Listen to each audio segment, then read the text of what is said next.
Este caso contém drama e eventos reais e não se destina a menores. O intuito do vídeo não é desrespeitar as vítimas e nem os envolvidos no caso.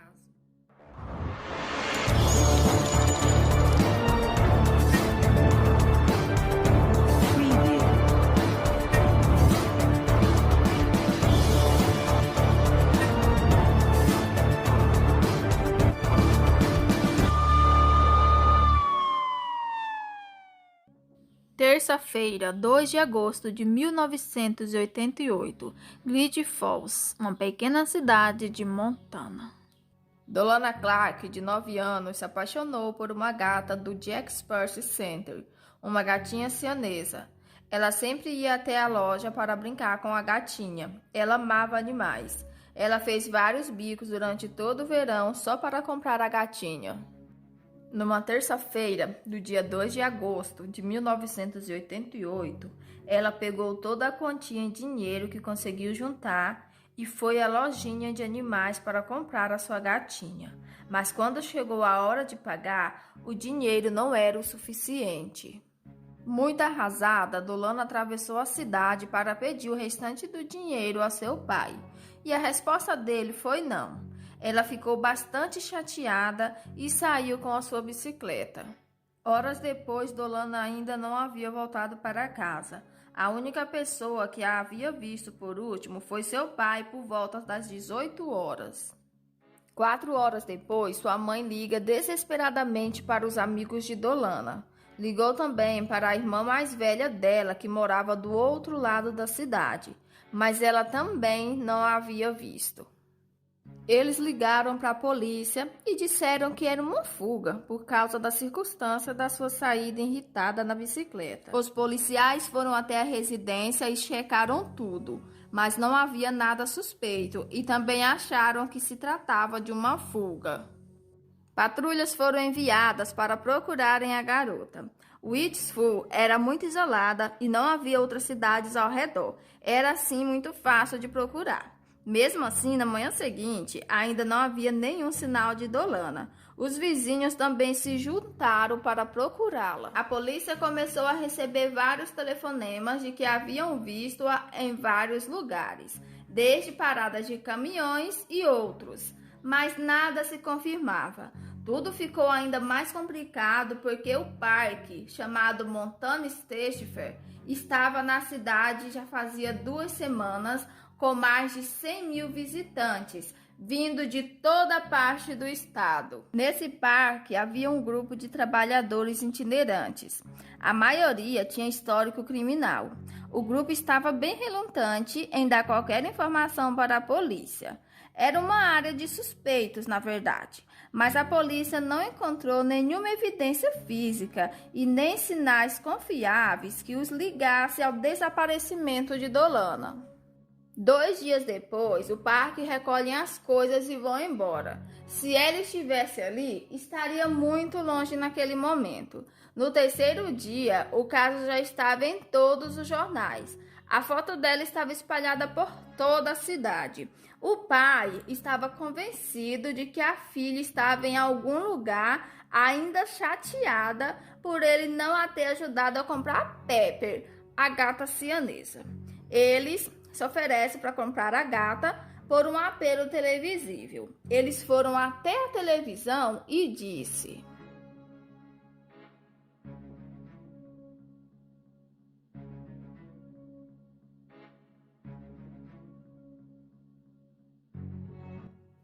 Mesmo assim, Dolana não voltou. Os investigadores voltaram assim ao início de tudo. A última vez em que o pai disse que a viu.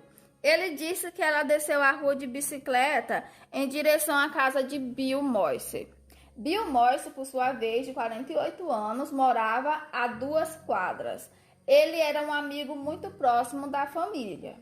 Ela queria o dinheiro e todo mundo disse que a próxima pessoa que ela pediria seria a Bill. Bill era um cara aparentemente muito correto. Serviu na Força Aérea por 20 anos. Ele nunca se casou ou teve sua própria família. Com a bênção do pai de Dolana, ele se tornou o tio postiço dela e de alguns amigos dela ali do bairro. As crianças tinham permissões para irem à casa de Bill, inclusive elas passavam algumas noites por lá. No depoimento aos investigadores, Bill disse que Dolana foi até lá por volta do meio-dia e lhe pediu dinheiro para comprar uma gata. E depois ele disse: "Ela nunca mais voltou e eu não tenho nenhuma ideia do que pode ter acontecido com ela." Eles olharam assim toda a casa e perguntaram a ele se havia alguma arma na casa. E ele logo respondeu: "Não, não há nenhuma arma." Nada de suspeito surgiu daquela busca e não havia indício de que Bill estava por trás do desaparecimento, mas isso até que ele se referiu a Dolana no passado. Ele achava que ela havia sido sequestrada e morta, mas tudo o que a investigação sabia até aquele exato momento era que ela havia desaparecido, mas ele, o Bill, já a via como morta e enterrada. Quando pressionado pela polícia, Bill disse que suspeitava do próprio pai de Dolana, Boyce Clark, de 41 anos. Mas a acusação dele se encaixava ali numa teoria na qual a polícia já tinha começado a desenvolver. A teoria era: se alguém fosse raptá-la das ruas, não ia levá-la com a bicicleta. Então, o fato dela e da bicicleta terem sumido os fizeram acreditarem que provavelmente um membro da família poderia estar envolvido. E no dia do desaparecimento também houve muita discussão na família sobre o dinheiro que ela queria para comprar a gata. E, por coincidência ou não, logo após ela desaparece. E não era segredo na pequena comunidade de que Boyce Clark era tudo, menos um modelo de um bom pai. A vida familiar de Dolana era bem terrível. Todo mundo sabia que ela vivia em um ambiente bem precário. Havia muita bebedeira na família. Conforme os investigadores iam mais a fundo nas investigações, descobriram que a vida familiar de Dolana era pior do que todos imaginavam. Uma das professoras de Dolana disse ter uma suspeita de que Dolana era molestada. Em seu relato à polícia, ela disse: "A menina Dolana, ela ia para a escola toda desarrumada e muito sonolenta. Ela apresentava, assim, o sinal de uma criança que sofria abusos. Ela tinha um olhar tão distante." Depois do desaparecimento, muita gente foi à delegacia e reportaram esse tipo de declaração. O pai de Dolana, Boyce Clark, foi levado para um depoimento formal, mas ele entrou na defensiva. A maioria dos detetives achavam que Boyce tinha a ver com o que pudesse ter acontecido com Dolana. Eles logo o confrontaram com as alegações de abusos, mas ele ficava repetindo e repetindo que nunca tinha feito nada com a filha. Mas ao ser ainda mais questionado, relutantemente, ele confessou um segredo. Ele começou a admitir que via a filha tomando banho, olhava ela trocando de roupas através da janela. E todas essas coisas sabemos que são sinais de pedofilia. Abre aspas. É possível que Dolana tivesse voltado para casa naquela noite e ainda chateada pela gata que ela tanto queria? Teria ela ameaçado expor os abusos, levando Boyce a silenciá-la permanentemente? Fecha aspas. Ele disse que não havia chance nenhuma dela o ter confrontado em casa naquela noite, porque ele não estava lá. Ele estava num bar com sua esposa e só perceberam que Dolana sumiu quando chegaram em casa por volta das 10 horas da noite. Para limpar seu nome, Boyce concordou em testemunhar para um polígrafo.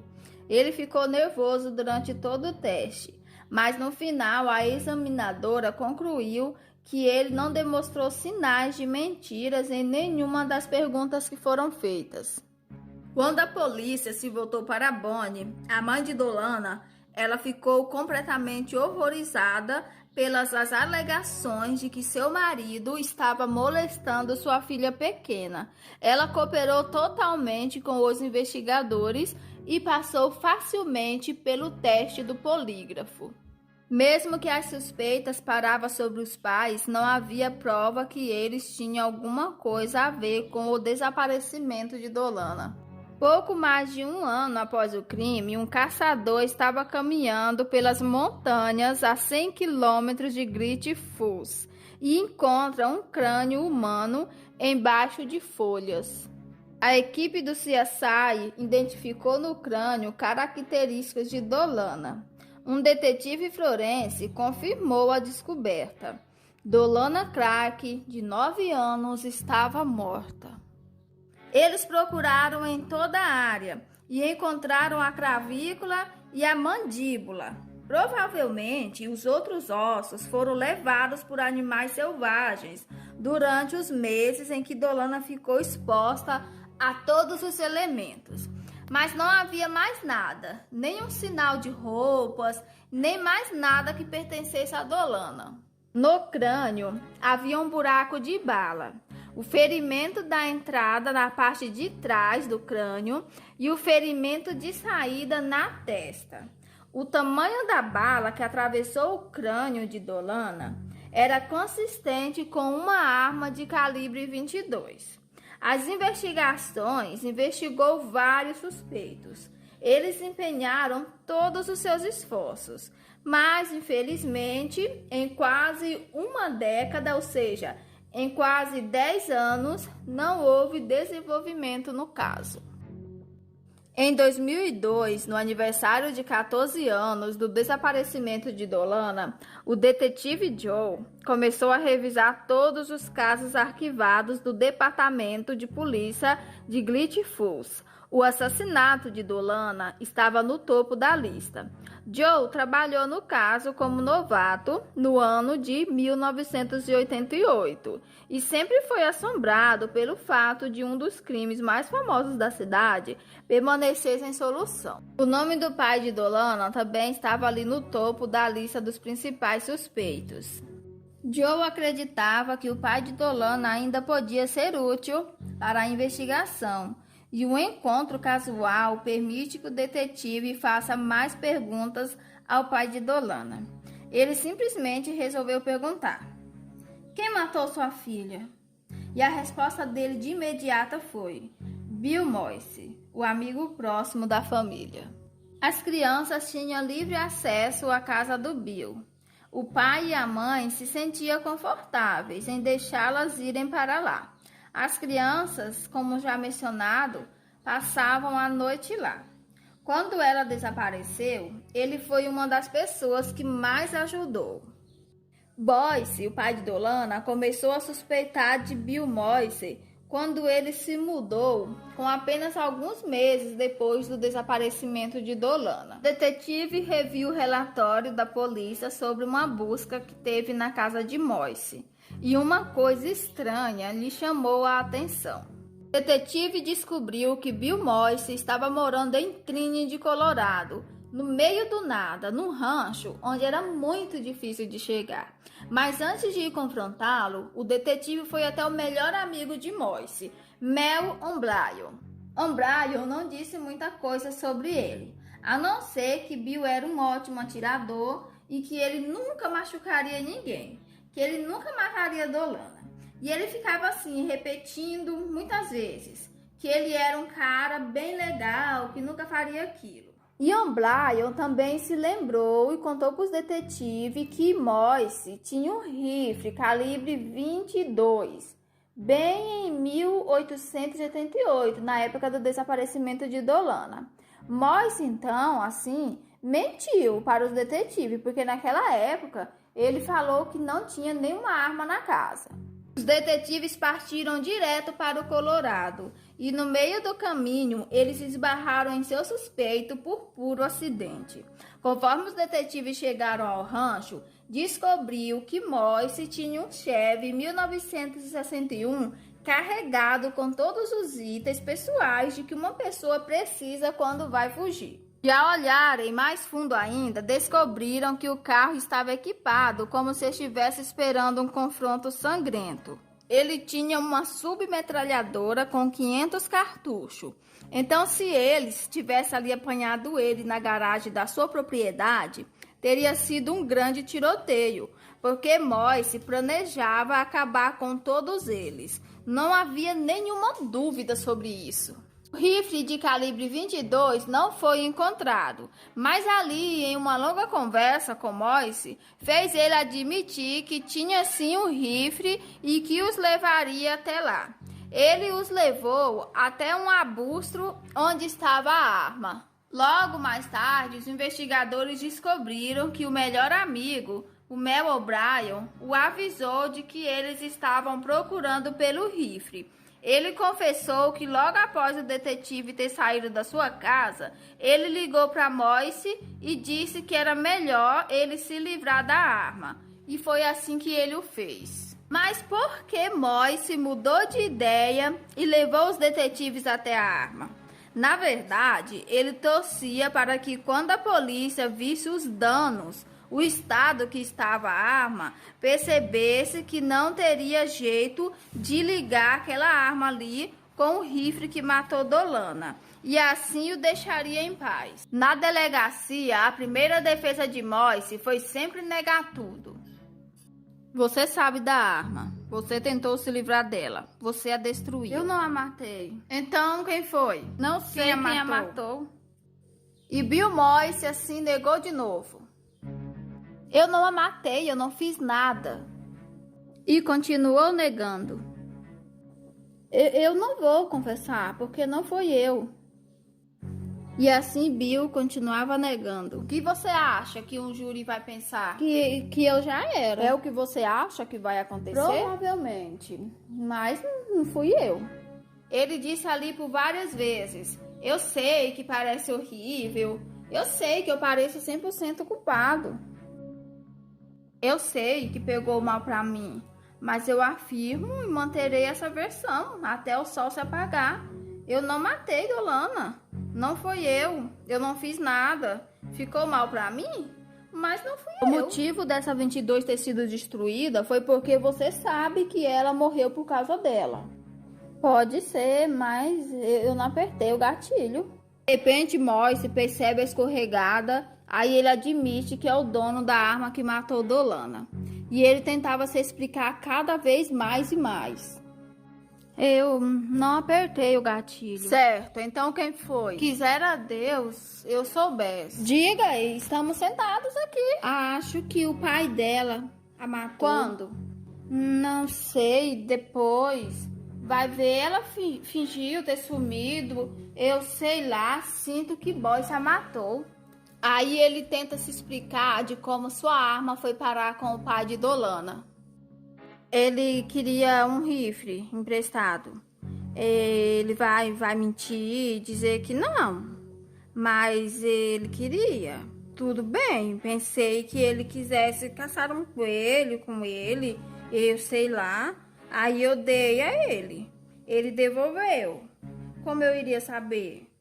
Quando ele notou que a polícia já estava cética com a reviravolta da sua história, ele deu um passo à frente, alegando que Boyce confessou que tinha matado Dolana. E quando descobriu isso, exatamente? Acho que foi 1,5 semanas depois. Acho que não foi assim. Não vou entregar o meu amigo Boyce à polícia, sinto muito. Não vou fazer isso. Mas estou numa enrascada e não vou mais esconder isso. Onde ele a largou? Ele disse isso? Ele a largou nas montanhas. Mas onde? Não sei exatamente, ele não disse. Isso tudo saiu nos jornais. Não sei, Bill. Você tem que saber. Como ele a matou? Ele bateu nela e depois atirou. Onde ele bateu nela? Onde ele bateu nela? Acho que foi na cabeça. Ele pode tê-la socado no estômago. Fez isso várias vezes. Ele disse na cabeça. Quando ele falava de como Boyce bateu nela e de como Boyce depois pegou a arma e a matou, na verdade era ele fazendo essas ações. Como ele terminou? Ele atirou nela. Foi o que ele disse? Foi o que ele me disse. Ele demonstrou muito sentimento de culpa durante o interrogatório. Dava para ver que ele era o cara certo e que ele não conseguia dizer que tinha atirado na cabeça dela. E agora você está admitindo que ele lhe confessou e ele molestava a garota e ela ameaçou contar a Bonnie. Bonnie o teria matado. Quando Dolana desapareceu, tinha a suspeita dela estar sendo molestada. E era claro, porque ela estava sendo molestada pelo Sr. Moise. Eu nunca deveria ter conhecido essa família. Foi meu erro. Vou lamentar isso até a morte. Com todos os detalhes que atribuiu a Boyce, Moise pintou um terrível quadro de suas monstruosas ações daquela noite do dia 2 de agosto de 1988. Dolana foi até lá para vê-lo e ela queria o dinheiro. Bill Moise viu ali a oportunidade de uma nova chance de molestar Dolana. Ficou muito claro no depoimento do que tinha acontecido. Ele bateu nela e provavelmente quebrando o nariz dela. Ele ficou com medo de que ela fosse até a polícia. Ele seria interrogado e provavelmente descobririam o que ele fazia com ela. Então ele a matou. Ele foi para cima dela até arrancar seu último suspiro de vida. A suspeita da investigação é de que ele a colocou no porta-mala do carro juntamente com a bicicleta, porque o porta-mala era bem grande. Então ele esperou. Ele passou a noite toda com a família procurando Dolana. Participou das buscas, mas nunca em seu carro. A família o deixou de volta às 4 horas da manhã.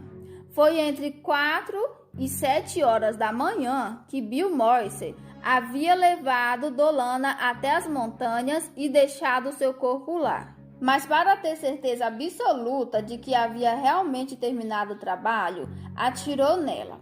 Foi um tiro de finalização, só para ter certeza de que ela não estava mais viva. Na época, todo mundo dizia que Bill Moise era um cara legal, que era solidário com a família, que não havia nenhuma chance de Bill fazer nada contra as crianças. Ele amava as crianças e amava a família. Na verdade, ele vigiava a família. Durante seu depoimento, Moise deu uma declaração assustadora sobre seu arrependimento de ter matado Dolana Clark.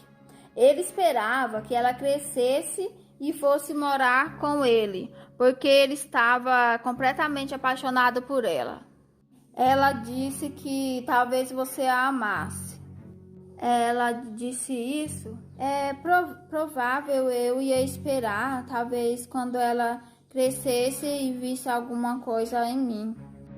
Bill tinha uma mente tão doentia que ele planejava acompanhar a Dolana crescer até ela completar 18 anos. Agora ela tinha o quê? 9 anos, completamente uma criança. Ele esperaria ela completar os 18 anos, aí assim ele se casaria com ela. Sem contar o depoimento da professora que falou que tinha suspeita de que Dolana era molestada. Então, provavelmente algumas pessoas já sabiam do acontecido, mas ninguém fazia nada, ninguém denunciava. Sempre quis ter uma esposa. Ele nunca teve uma porque ele nunca foi capaz de manter um relacionamento normal. Ele era tão obcecado pela Dolana que prestou a ela uma última homenagem bizarra. Logo após o desaparecimento da Dolana, ela ainda devia $13 pela gata. E alguém foi lá e pagou a conta. O que vai fazer com meu gato? 14 anos depois, foi descoberto que Bill Moise foi até lá, deu o resto do dinheiro e pegou a gata. No julgamento, o júri levou apenas 4 horas para declarar que Bill Moise era culpado pelo assassinato de Dolana Clark. Bill Moise foi condenado à prisão perpétua sem direito a condicional.